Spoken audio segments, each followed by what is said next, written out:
Welcome to the Glamping Americas podcast, the place for inspiration about the business of upscale camping, glamping, and luxury outdoor guest accommodations. I'm Sarah Riley from the Glamping Academy, and I'm working with my friends at the Glamping Show Americas to share everything you need to know about new trends, events, business models, and investment potential in the rapidly growing world of luxury camping that delivers an experience. Interest in this industry is exploding, so if you want to be the first to find out what's hot and what's not, subscribe here and check out the show notes for more exciting news and links. And be sure to add the next Glamping Show Americas to your calendar for the 29th and 30th of September 2026 near Denver, Colorado. See you there. Chris, amazing to have you here. I'm so pleased Thank you for having me. You're well known on the glamping circuit, originally as the glamping guy. I don't know if you still go by that name, but now kind of, sort of. kind of, sort of, yeah. I'm not the only glamping guy. That's kind of my moral dilemma. Is that I feel kind of too proud to call myself the glamping guy, but I have a unique story. Or not a unique story. I think a lot of people are getting into the glamping and finding that they're landowners and they've got a piece of property that they would love to share. Yeah. And that's kind of the premise of the whole glamping guy idea, is to say, hey, I've walked this journey and I've got a story to share. And it's a wonderful story, prosperous and beautiful. I think that's what I love about the fact that what we've got in the world of glamping isn't the traditional experts in hospitality. They're just people who really want to share the beauty of their land and to give people a break in nature so that they can really unwind, replenish their energy systems and detach from the everyday life. But you've started way back in 2019, is that right? So tell me a bit about your story. Yes. Yeah. Oh, it's a good story. I was a teacher, a professional teacher. I also had a publishing business on the side, meaning I made more money publishing curriculum than I did actually teaching. But I had my summers off, so my wife and I remodeled our bedroom after living here for 19 years. And instead of sleeping in the living room for a month while we remodeled the bedroom, I put my hunting tent up in my backyard. And we have a beautiful piece of property. So we have 6.5 acres. There's a lot of sprawl going on right now in Colorado, meaning lots of housing developments and stuff. But we had this like little oasis of land. And we loved it. We moved our master bedroom outdoors, and it just really got into that month. Not only remodeling our bedroom, we just got into living outdoors for a month. And at the end of the month, after the remodel was finished, we decided to put it up on Airbnb just to see what would happen. And we booked out for 2 months straight. It was unbelievable. We couldn't believe it that people were paying to stay in our tent.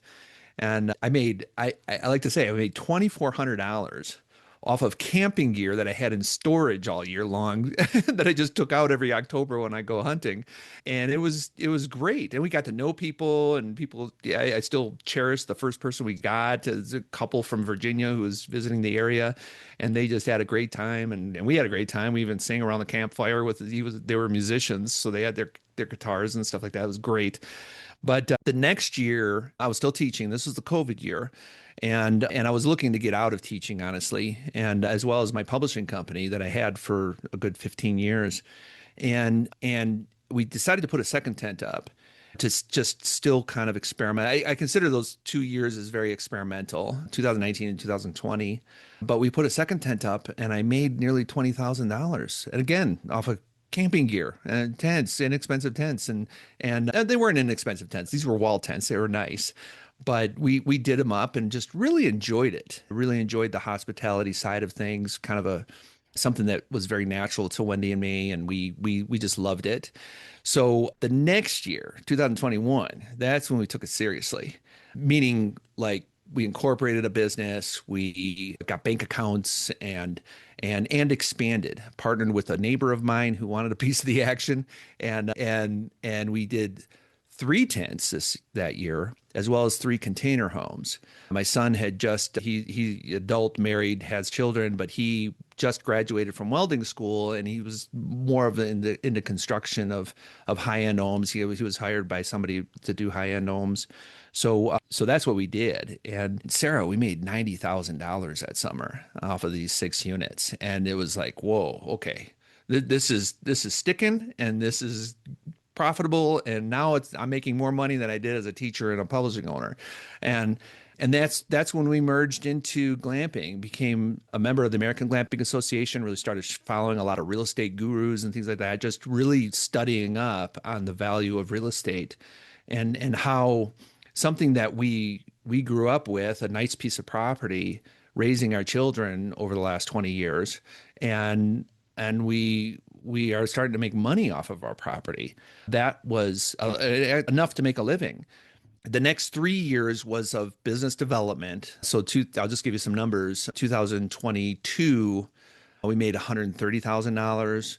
2023, we made nearly $250,000. So I was like doubling up and growing and really advancing. My son, who I mentioned before, he purchased a second property and he started going through the permitting process. And this is really a key turn in my story, honestly. Back up to 2021 when I was really expanding as a business. Then I started getting visits from what I call the yellow jackets. And what I mean by the yellow jackets is they show up in your front yard unannounced with a yellow jacket and a badge, and they say, we're from the government and we're here to help. Kind of like, hey, you're out of code.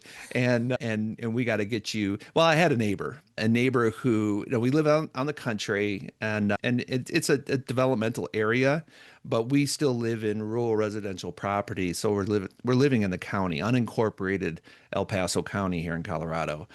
And it sounds like, leave me alone county is like, that's kind of the mentality out here. So not an HOA or anything like that. And so not very restrictive, but there's still rules and regulations you need to abide by.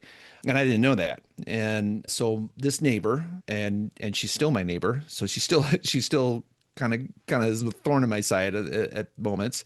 But at first she called the police. And so I had the county sheriff out here a couple of times, and they sided with me. I mean, they were like, "Hey, he's not running a crack lab in his basement or anything. There's nothing criminal going on here. So we're just going to leave it." But then she started calling like the building department, the health department, and the planning department, all these government entities who have jurisdiction over me as a landowner. And I was being tattled on, and that he's not supposed to be doing that.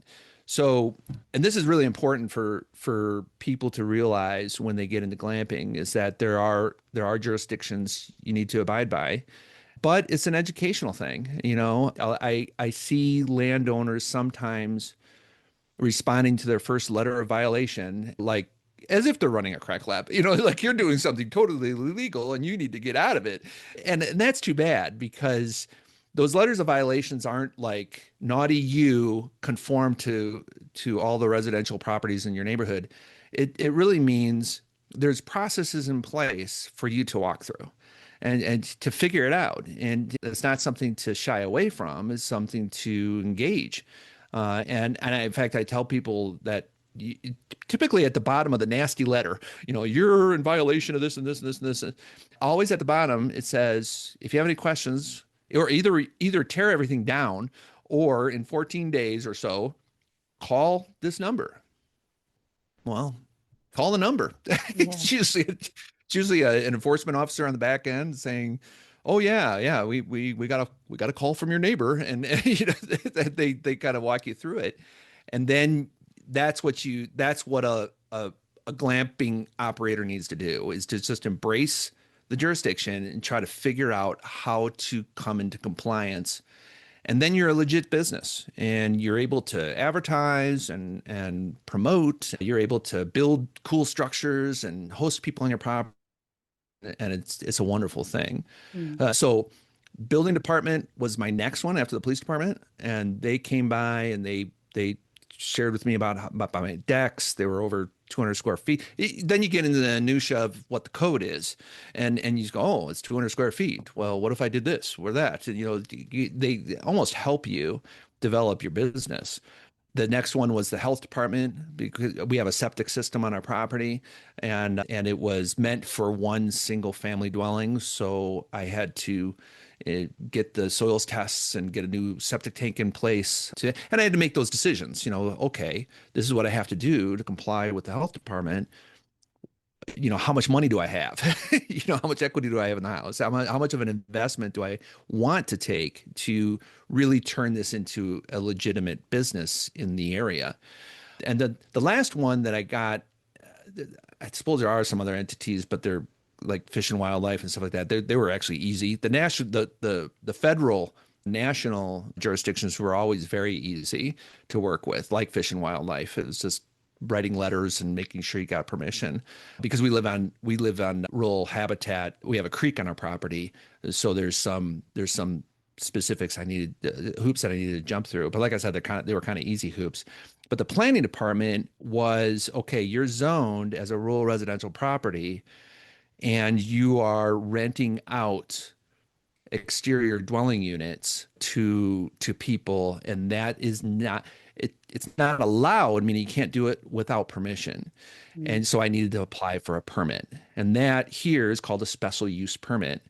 And I remember my first planning meeting because it was a bunch of, bureaucrats, but bubbleheads, kind of people who worked for the government it was the health department was in there, the flood and plain department, the building department wasn't in there, but just a bunch of people. And I befriended a friend of mine over the years. Technically, he's a friend now, but my kids attended his horse camp, and he used to be a county commissioner, so he kind of knew all this stuff. And he was a wealth of information. He's retired and stuff, a retired lawyer and all that, but he used to serve on the board of county commissioners, and his family is just very politically involved in the area. And I spent many late nights talking to him, going, well, what is a building permit? Well, what is a special use permit? All that stuff I needed to really get my head around and comply. And in the last, I'd say it's still not an ending story. I mean, I still talk with enforcement officers and building departments and stuff like that, because we are developing still. Currently, we have the two properties. I have 8 units on this property, but I have a permit for 12. And in my second property, I have a permit for 24. So I only have 8 units, operating 8 units at the moment, but I have 36 permitted lots, you might say, that I can expand my glamping operation into. And we plan on doing that in the next year or two, because it's all working. We had to knock out some of this last summer.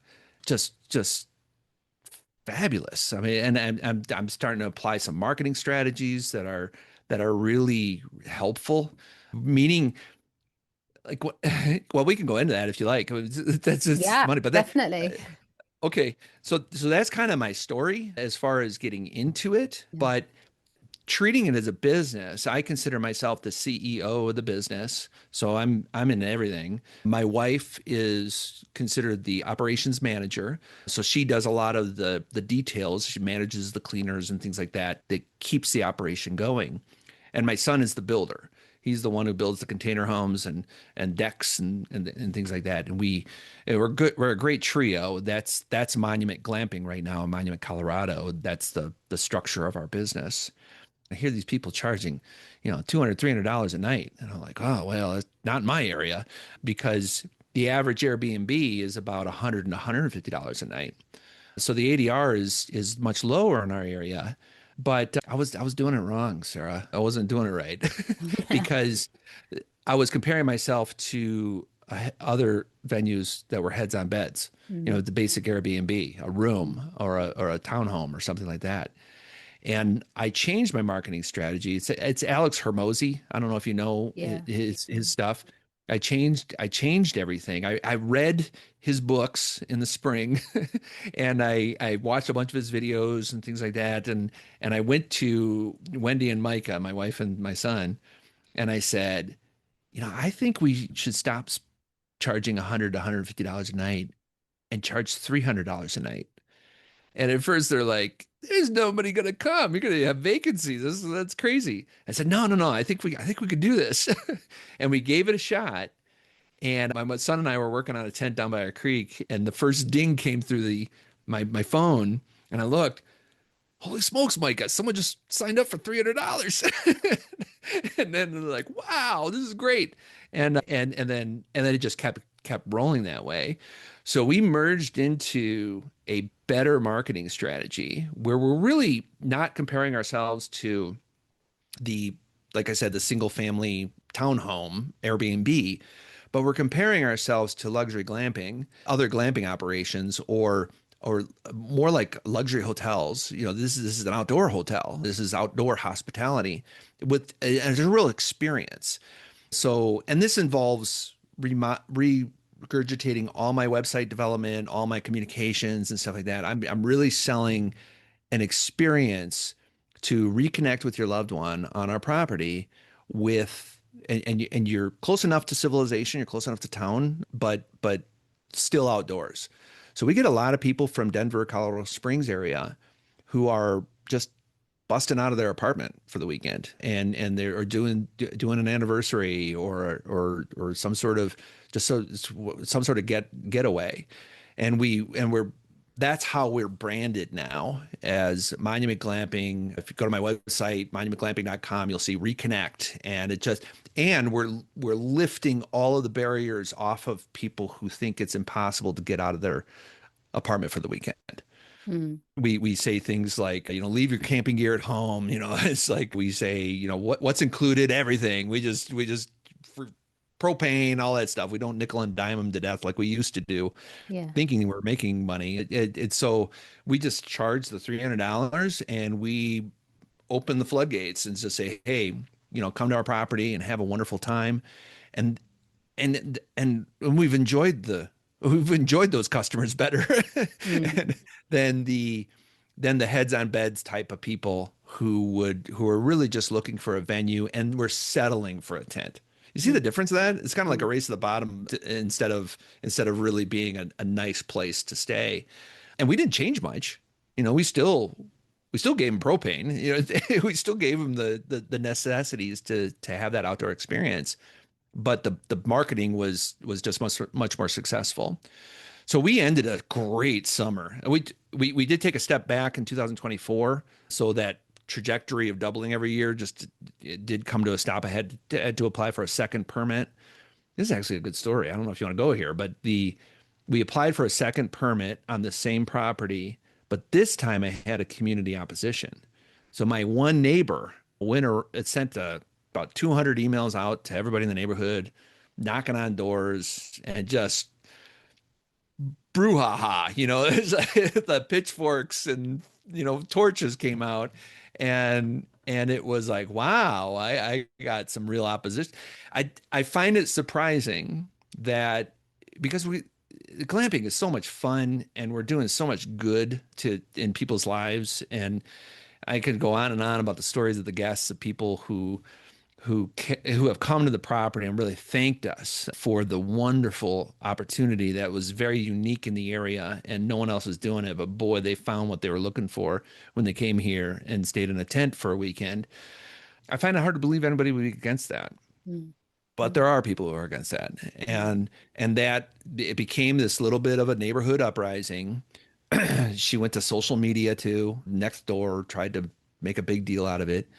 But like with the planning department or all the Yellow Jackets, I also saw my neighbors the same way. I just embraced it. We're hospitable people. We can talk to people.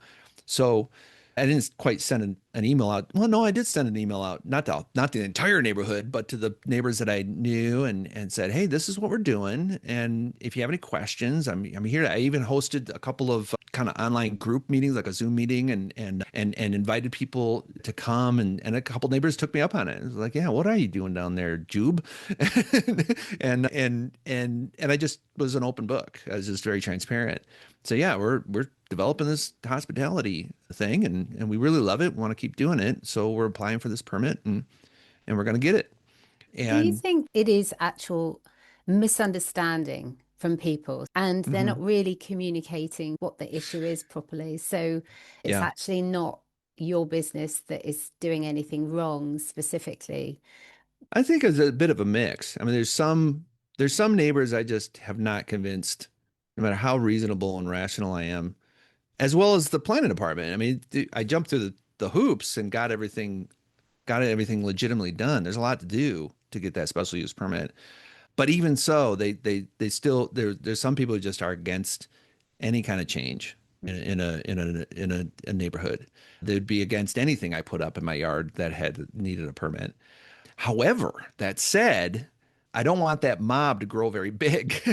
And so the mob did remain small to just a group of a few neighbors who did show up at our public meeting that was there in front of the commissioners and all that. And I like to publish that on my YouTube channel just because it's so educational to see what actually happens in one of those public hearings, because that does scare a lot of people out of glamping, I think, or any kind of development. But here's an interesting thing. I became friends not only with like my county commissioner friend, I became friends with some big developers, people who are building these neighborhoods and houses and stuff. And they meet up to that opposition all the time. It's like it doesn't matter where you develop. It's interesting because on my property, there's the rural residential property that's been around for 50 years, and we do have a covenant, but we don't have an HOA. So there are some rules and regulations that nobody abides by, but it's there. So it's an old neighborhood. There's a lot of retired folks and stuff. So any kind of change to them is shaking their world. And that's how they see it. So they are naturally inclined to oppose any kind of young whippersnapper, as if I'm young, but someone coming in and making change. But there's a development right across my creek that is built in the last couple of years. So brand new houses, people moving in and stuff. And they moved into a property that overlooks my property. And they love it. They love that there's a glamping operation right next door. I mean, I have one neighbor who said, my relatives who come and visit, instead of sticking them in my basement, I'm going to send them over to you. So they moved into what was already there. And that makes sense, doesn't it? I mean, you move into a community, you figure out what's there, you move into it, and you know full well that this development's already there, versus somebody who already lives there, and then there's a development coming in. They're naturally inclined to oppose it.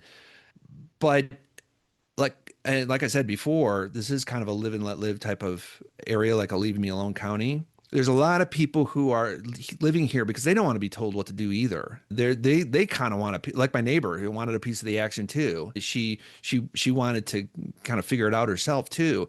She wasn't in the same position as us, but I have actually two people that I consult with who live in the same neighborhood, so to speak. One's developing an ADU. He had to go through the whole same public process, and he had a neighbor too who showed up and complained and said it's going to ruin the neighborhood. And I stood up for him. I went to that planning department, not the planning department, but the planning commission meeting.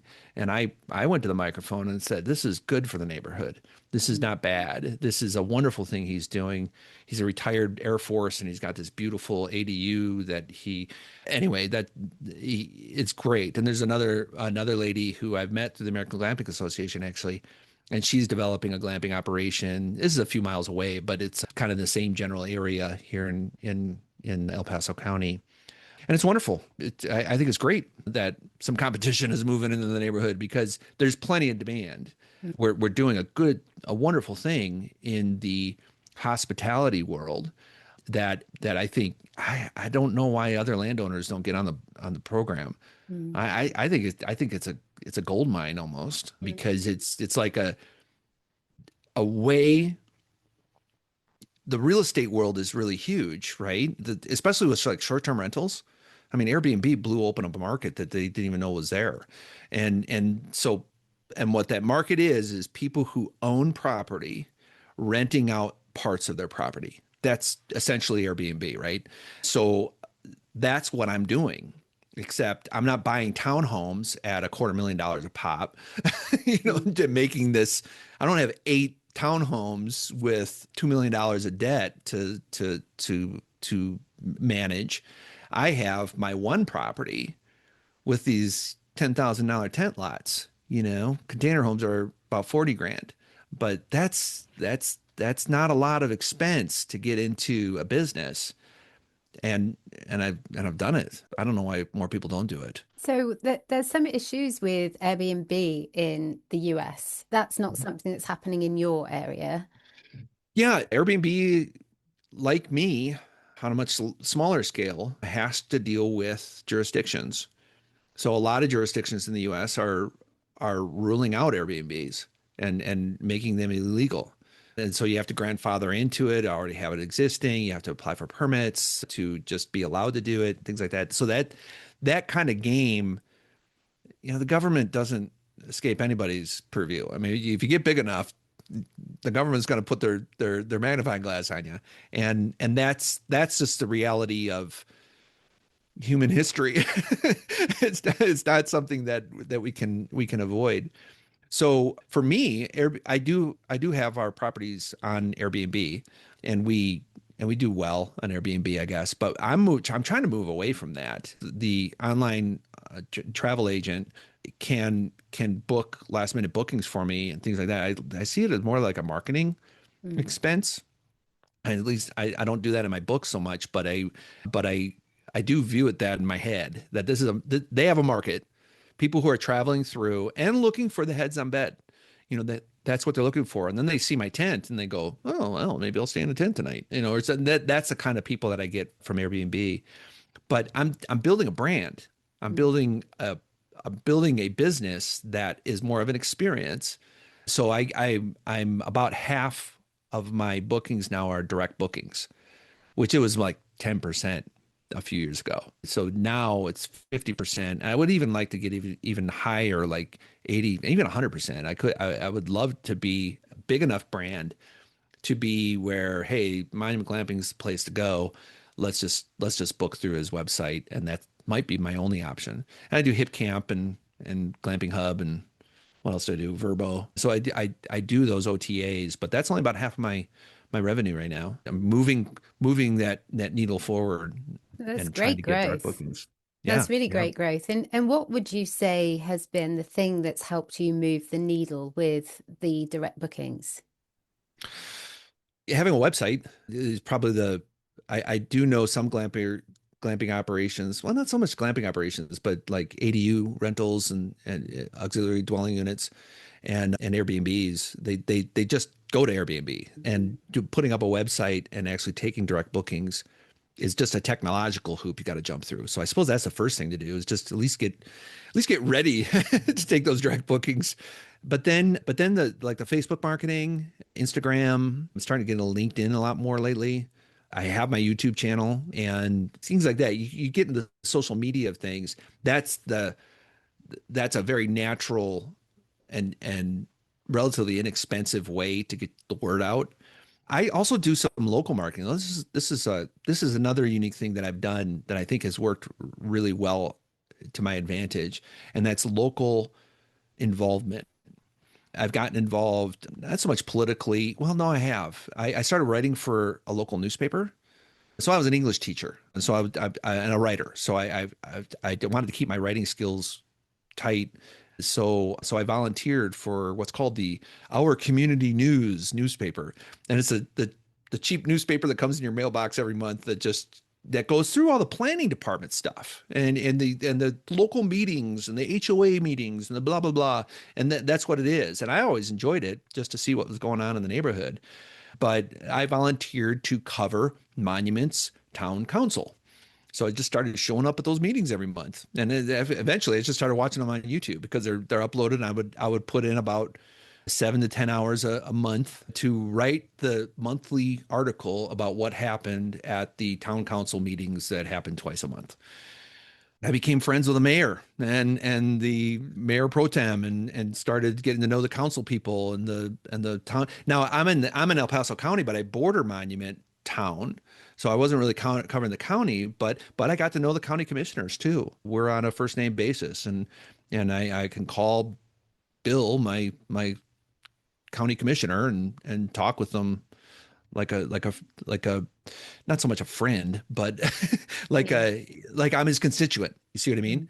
And that's another thing about permitting is that once that letter comes in, you think to yourself, "Oh, I've got to deal with just this enforcement officer." And that's not true. You have planners, you have directors, you have elected officials, people who are elected to boards, and you could always appeal if something goes awry, which they have gone awry with me before, and I haven't gotten along with the person that I'm trying to convince that this is a good thing, and they're just kind of resisting me, and I could always call the county commissioner, and they're my elected official, and say, hey, I'm having this issue over here, and they're very helpful. Very helpful to try to because an elected official is more prone to allowing a helpful business come into town. You see the difference? Mm. If you're working a desk job and all you're doing is enforcing code, you don't see businesses that way. You see them as kind of like more work for you. But a commissioner, I mean, they want revenue to come in. They want my tax money.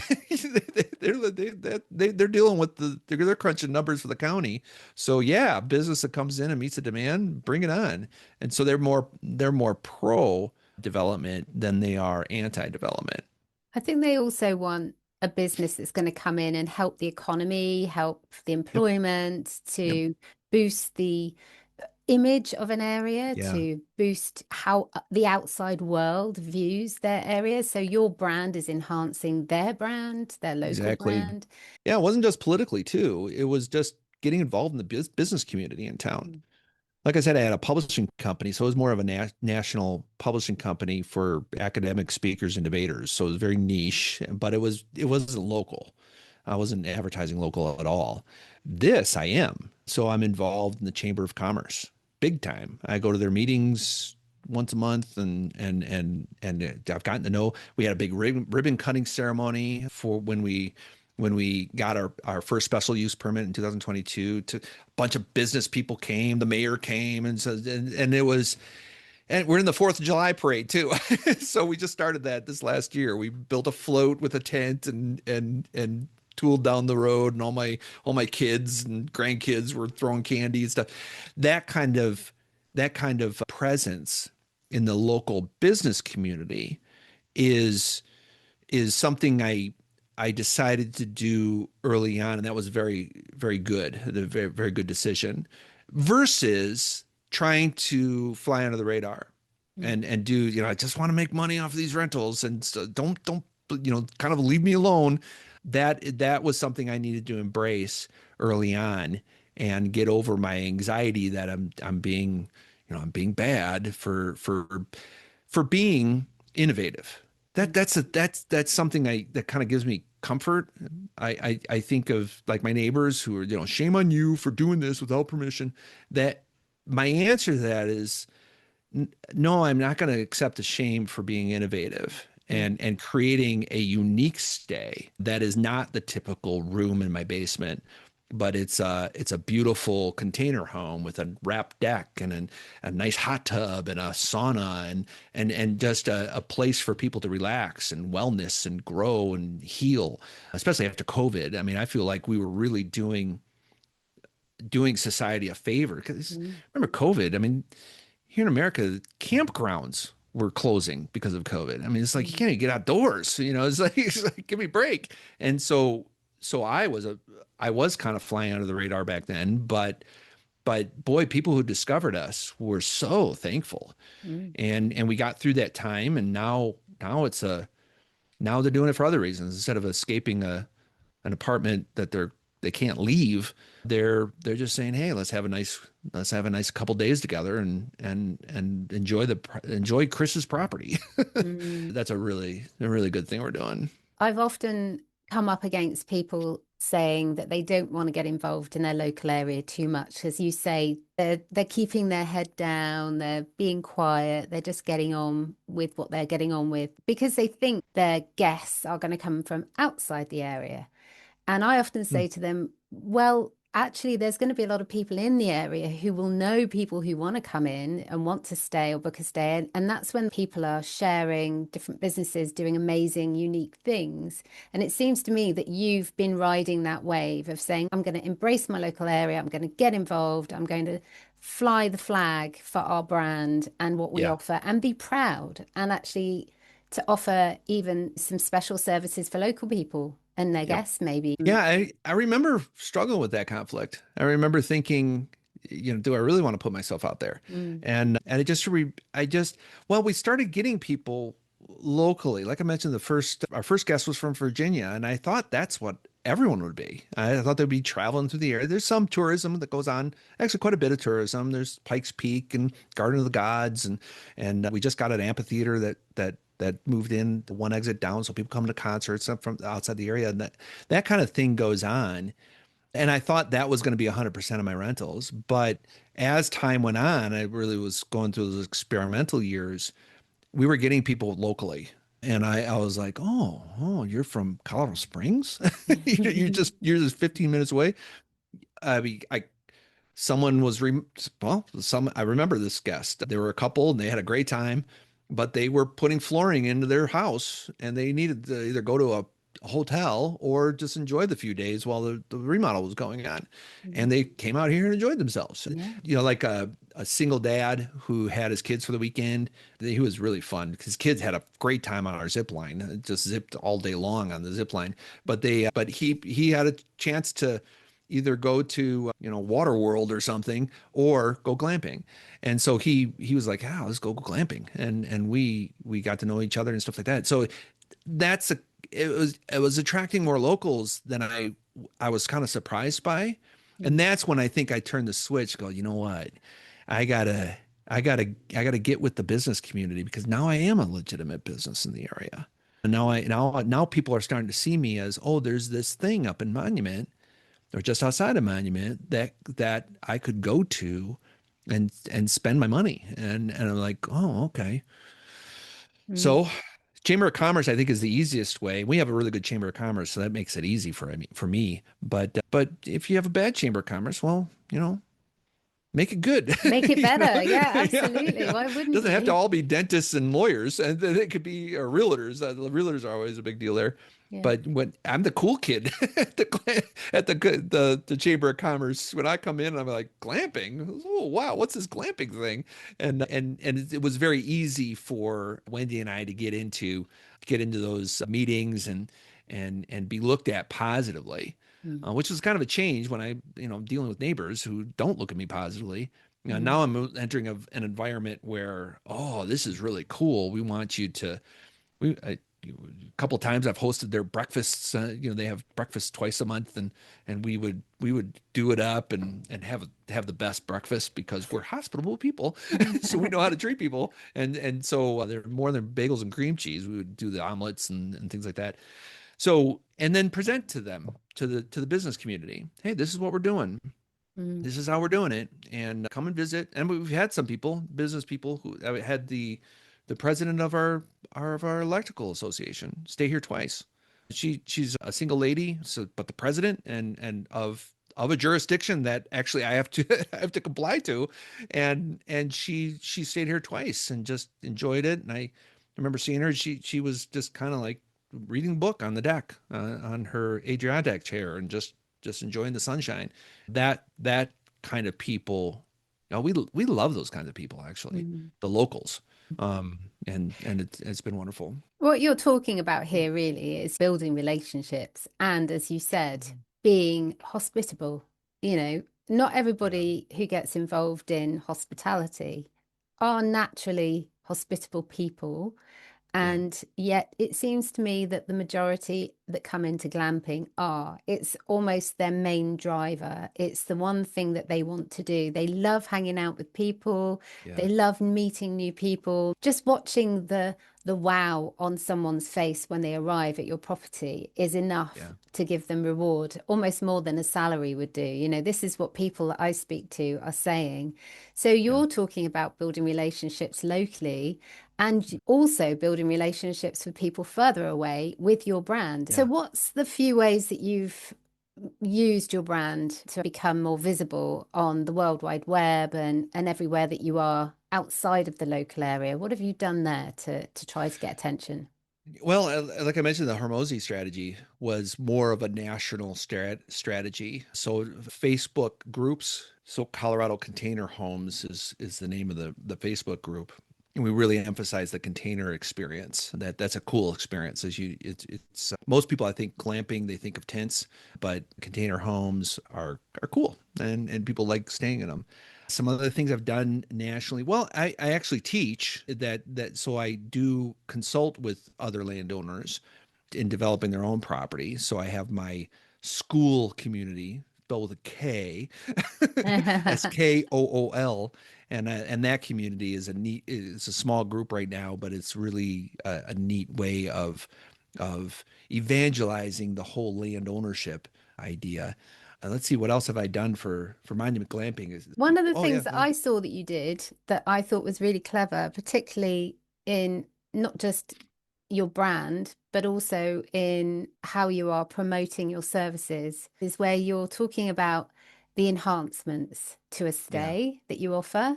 So I think that's really clever marketing, but also a really clever way of building your brand that you're saying to people, tick what you want. You won't get charged for any of these extras, which you would normally get charged this for in other places. But yeah, with us, you get it for free.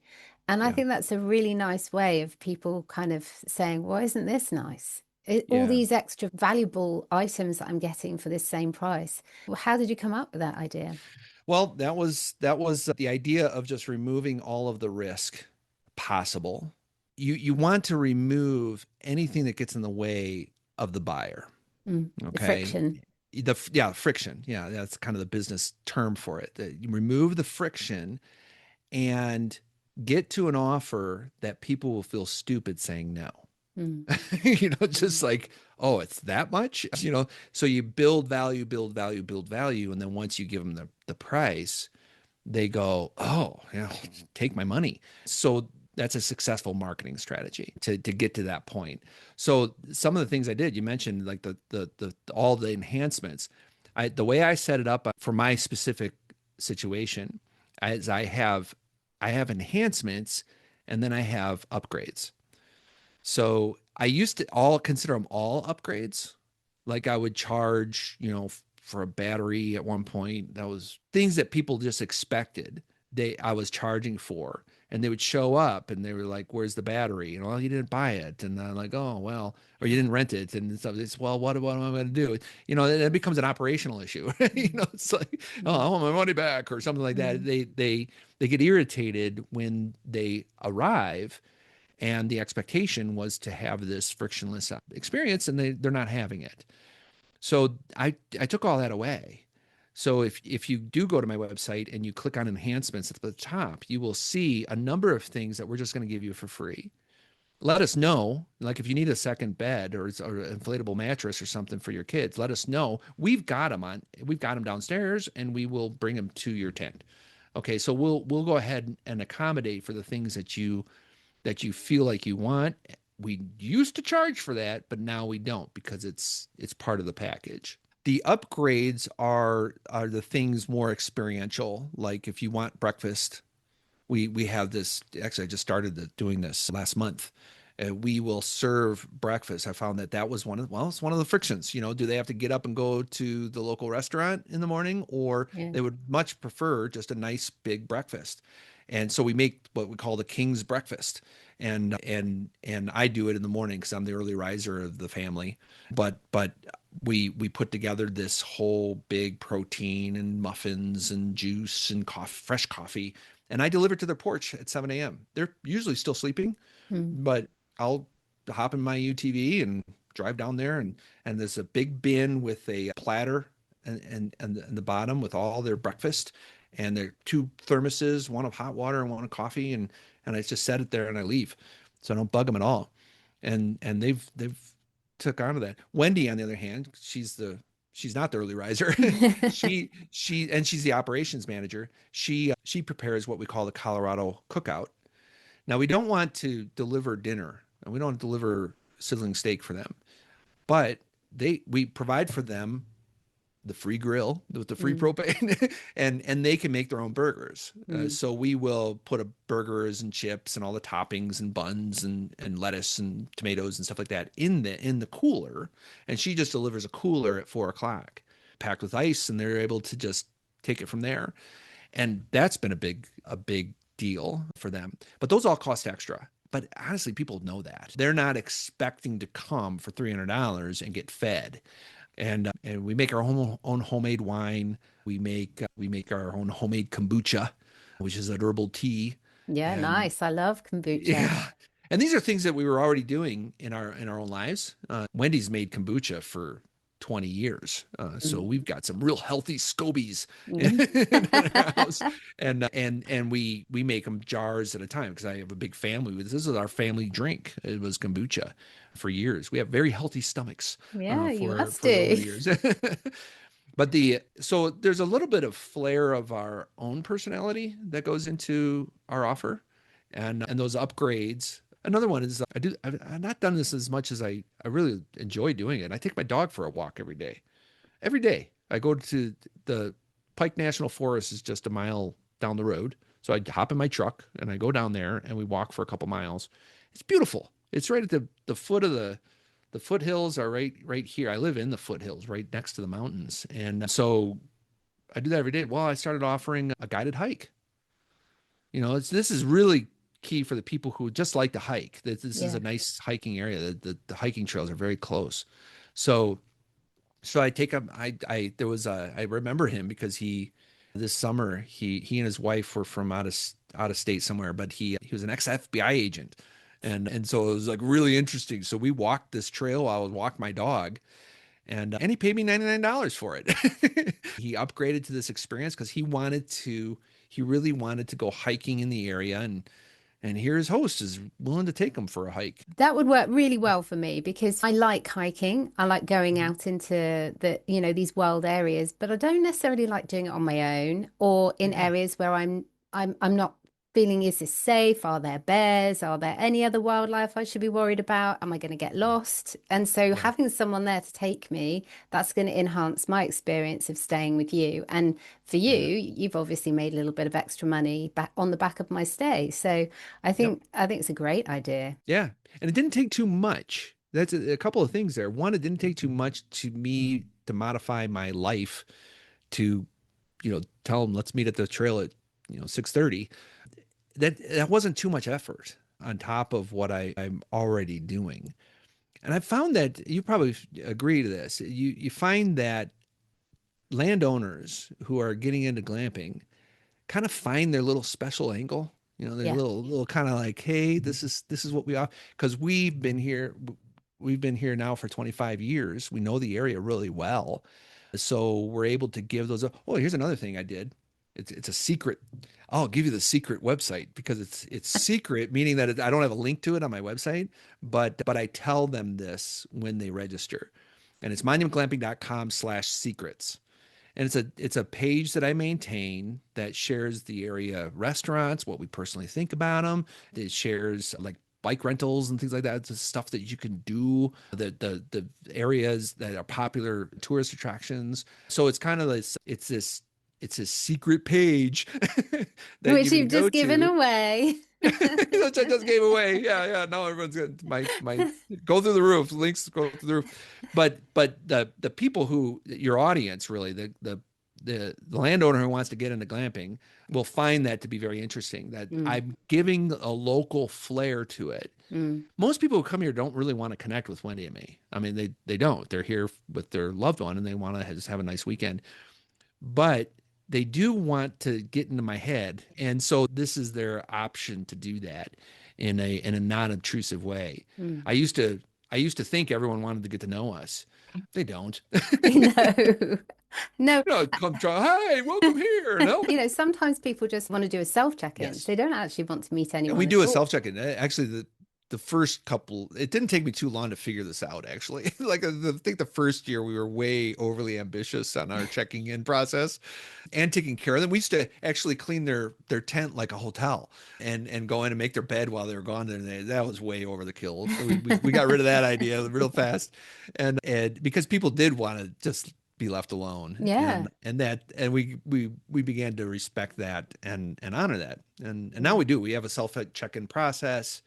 So, and that's really helpful with business too, Mm, honestly, because if we want to grow, if we want to expand, we have to have that operations check-in process pretty dialed in mm, and seamless. We have those enhancements. We also have wine tastings. So if they mm. want to schedule a wine tasting, well, then that's when we come down. Hey, how you doing? And we come down with a couple of our homemade bottles of wine. We'll sit on the porch and share with it. Those have been some of those magical moments as a glamping owner and an operator, is to just unplug from the operations and business of it all and just get to know your guests. But it's an But your opt-in.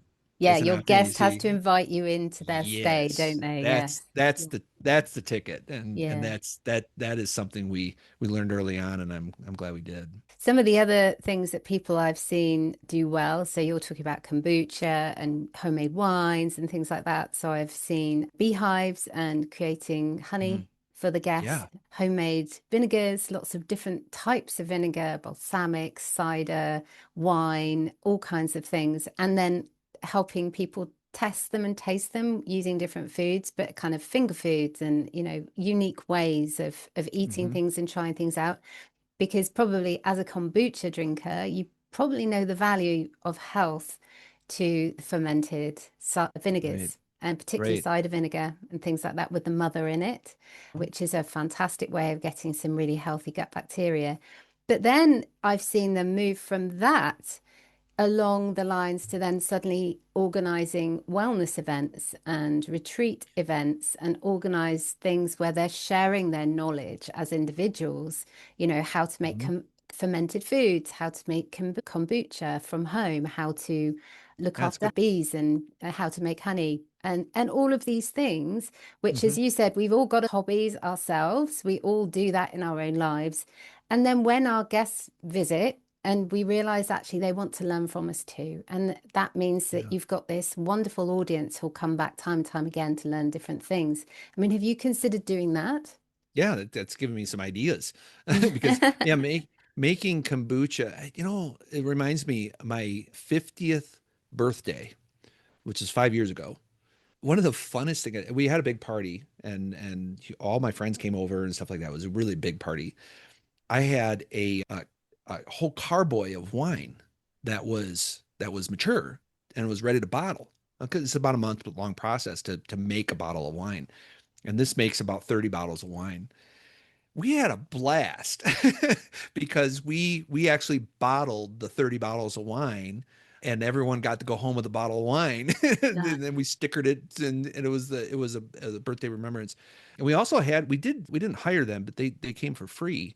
But they came and they cooked in our kitchen and for everybody. And they did a big cooking demonstration. They were selling some pans and things like that. And one of my neighbors actually bought a whole pan dish. So that was kind of their business thing that they were doing.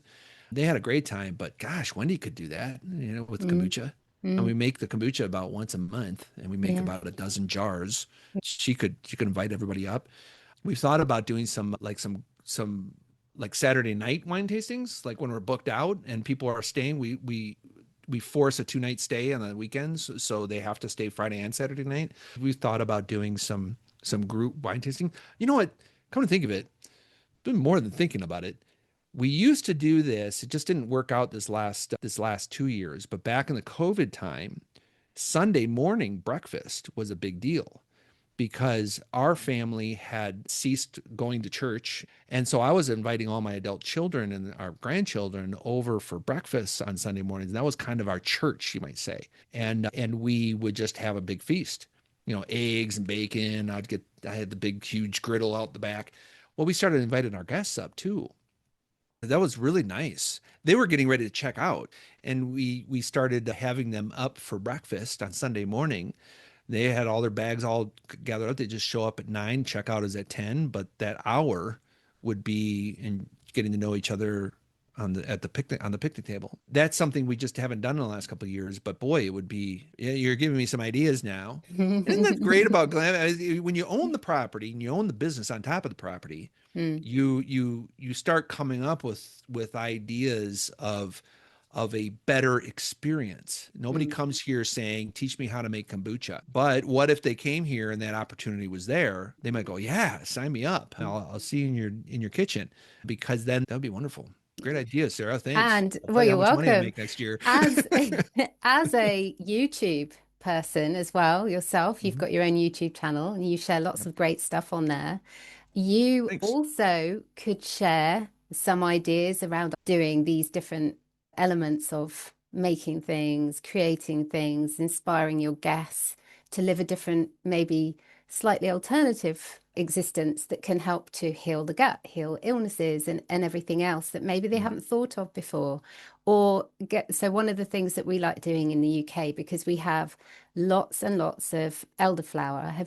Do you have elderflower where you are? Yes. So I we just have, found out about that this last summer. There's like elderflower everywhere. yeah. Yeah. So a lot of the farmers use it to maintain hedges and things like that. So you get a lot of natural elderflowers. So you can get pink ones and white ones. Mhm. And what we find is the white ones make fantastic white champagne. And then the pink ones make lovely pink champagne. It's a little Ooh, bit interesting I'm gonna because write that down. sometimes so you can make cordial, which is great. Uh, You can make elderflower cordial, which is non-alcoholic, and you can make pink and white champagne. And you can also make wine from the berries when it finally goes to berry in the autumn. So it's a really versatile flower, very, very lovely, beautiful smell. It looks gorgeous as well. So all of these things, you can just focus on that one flower, honestly, wow. to create all Yeah. these interesting things to make and to do. And then you can have elderflower paintings, you can have elderflower events, you can do elderflower flavored honey and other things like this. So it's just one of those things that you can focus on if you've got an interest in it. So we have Hmm. an interest in that. We always have a very funny moments as well because the champagne is always over fizzy and you can guarantee someone's going to get covered in an exploding champagne bottle, but it makes a really entertaining time. And yeah, so you could share that on your YouTube channel, different ways to make events that bring people coming back for more. Because one of the Yeah. things you do share on your channel is how to make money from land. Is that right? Right. Making the most of land. So tell me a bit more about that. Well, taking a step back from glamping, because glamping does take, you got to be kind of unusual to actually you really do it and do it well. Because I think if people are attracted to the money you can make, there's huge margins in glamping. But once you really get into it, hospitality and those gifts that not everybody have can do it. But if you take a step back from glamping and just look at your land in general, I think there's a lot of people who have a piece of property and they just don't know what to do with it to make it into a revenue generating piece of property. Mm, And so turning a piece of property from kind of an expense, liability, you're paying a mortgage, you're having to upkeep it, to turning it into an asset where it's putting money in your pockets. That's the idea of your land is gold. The idea is that there's really a gold rush of land. You mentioned it earlier that America just has a ton of land, yeah. and we do, and figuring out ways to turn that land into gold. Glamping is really just one of many different things you could do. In Mm, fact, going back to our permitting discussion, there is actually a chart in most people's jurisdictions that they don't even know exists. If you have a chart, my county has a chart that there's like 100 things that are allowed and permitted uses of a piece of property like mine. mm. So there's 20,000 5-acre RR5 rural residential 5 properties in El Paso County. It's a very big county. They all could be doing stuff. I could have a go-kart track on my property if I really wanted to tick off my neighbors. Yeah. But it's a permitted use of the property, Yeah. paintball courses. Very simply, this is kind of glamping is on steroids with this is the whole idea of ADUs. That's auxiliary dwelling units. And there's I don't know if you know about the politics in America, but the Western states especially, because housing prices are so big. Mm, If you have a piece of property and you live in the West, you probably have a lot of equity in your property if you've been here for 20 years because mm, the property value has gone up so high. But because of that, ADU legislation is coming through state legislatures. Colorado just did this a year ago, this last summer, and where it forces municipalities and towns, some jurisdictions, to allow, which most jurisdictions don't allow, to allow ADUs on property. So a townhome could actually put a container in their backyard, maybe not a townhome, but it varies for jurisdiction. Mm. But now that town can't say that's not allowed in Colorado, and that California, Idaho, Washington, I think all those states are passing that legislation. Why? Because no one can afford a townhome anymore, and that's why there's a housing crisis going on. So it's telling these local type of jurisdictions that tend to say no to these things to force them to say yes. That's a huge boon for landowners. Now you could be living in a jurisdiction where, the mayor can't tell you no. Town council can't tell you no. They have to say yes. And now that's happening right now in Colorado. In fact, I know about all that stuff because I was writing for the local newspaper, and I was in those meetings where the town council is upset that they have to allow this, but they have to abide by the state legislature. And so it was this political big uproar. But no matter what side of the argument you're on, well, now it's allowed. And so a person in town can rent out their garage and do something unique that turns their land from a liability into an asset. And now it's actually generating money for you. And boy, people have been, like I mentioned, my retired Air Force guy up the road, this is his retirement money. He's getting his retirement, sure, but he wouldn't mind putting some more money in his pocket and take some trips with his wife and things like that. So it becomes this revenue generating. Your land can be, it has gold underneath it. You just got to figure out how to get that gold out of our land. And that's the idea of it. And then, so that's a community that I've developed on Skool, SKOOL.com/gold. If I could plug myself there, Sarah. But it's a community of landowners who are trying to do what I just said, trying to figure out how to turn their land into gold. We don't have a lot of members. I just started it a couple of months ago, but actually just last month. And it's, there's a landowner down in Texas who's building his first unit. There's a landowner out in Pennsylvania who has her tent and up and running, or not running. That's her barrier. She hasn't figured out the whole get it online and start renting it out. Right. And I could go on and on about they're all. I have one lady in Denver who's moving out of state, and she wants to buy the property that will be an asset, rather than, she has a special needs adult child. She wants to kind of keep him busy taking care of an ADU. So she's in the mindset of, well, I got to move out of state for this new property. Help me buy the right property so that I can, it's not so hard to turn it into gold. I don't have to go to planning open sessions like you did, Chris. Yeah. How do we avoid that? What the community involves is we build a gold folder for them. I call them a gold folder, where I get together with them for an hour and really talk their specific situation. We start developing a plan for them.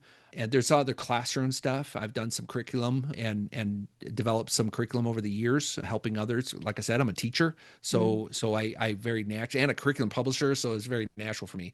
And I just started creating these teaching programs for glamping specifically, as well as ADU development. But there's all sorts of other things that people can get into. But probably the most valuable thing of this community, Sarah, is the community that it's involving. Yeah. One of the members is from Georgia right now, and he is in the process of acquiring his property, a beautiful piece of property, but it's underdeveloped. It doesn't have a house on it, which is nice when you're developing a glamping operation.